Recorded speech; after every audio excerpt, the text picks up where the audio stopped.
کل مذاکرات کا ایک نیا دور شروع ہو رہا ہے استنبول میں، کیا کہیں گے، کتنی توقعات ہیں اس سے کوئی دونوں ملکوں کے درمیان کوئی بہتری کے معاملات جو ہیں وہ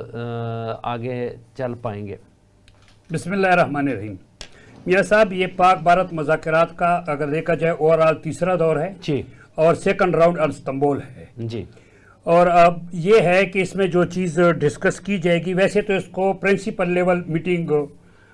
قرار دیا جا رہا ہے کہ کیونکہ اس میں جیسے آپ نے بھی فرمایا کہ ہائی لیول کے جو ہے نا وہ ہمارے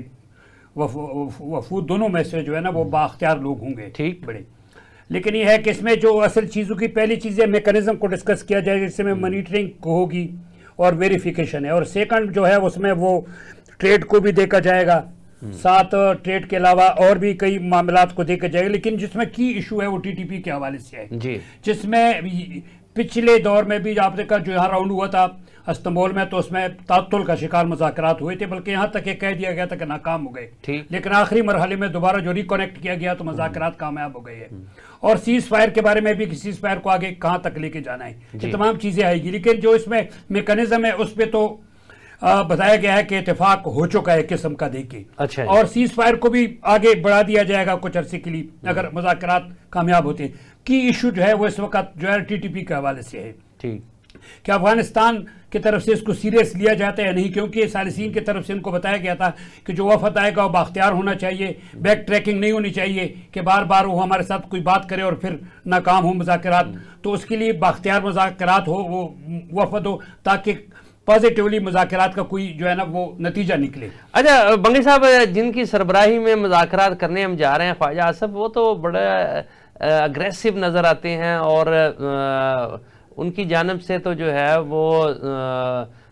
ہمیشہ جب مذاکرات ہوتے ہیں تو ایسی شخصیات مذاکرات کرتی ہیں جن میں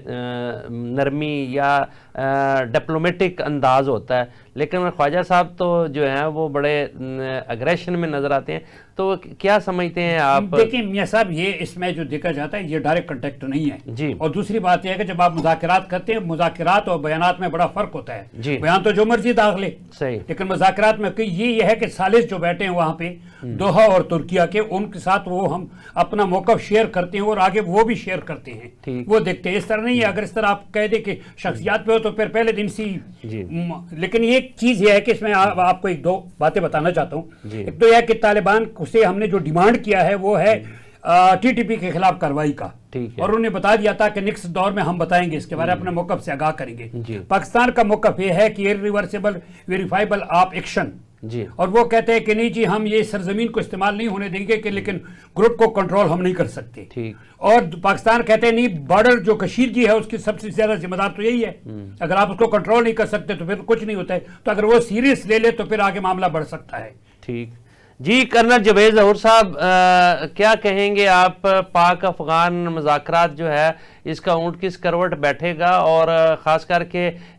طالبان کے حوالے سے جو ہے کیا ان کی مکمل عملداری وہاں ہے، اور وہ کیا ٹی ٹی پی کو کنٹرول کر سکتے ہیں؟ ان کی حکومت کتنی کارگر ہے، اور پاک افغان جو تجارت ہے کئی روز سے بند ہے، نقصان اپنی جگہ پر ہے لیکن اس سے مسائل بھی پیدا ہو رہے ہیں، کیا کہیں گے، کیا سینیریو بن رہا ہے؟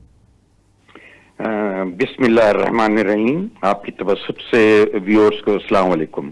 جی وعلیکم۔ جیسے بنگش صاحب نے کہا کہ بیانات دینا اور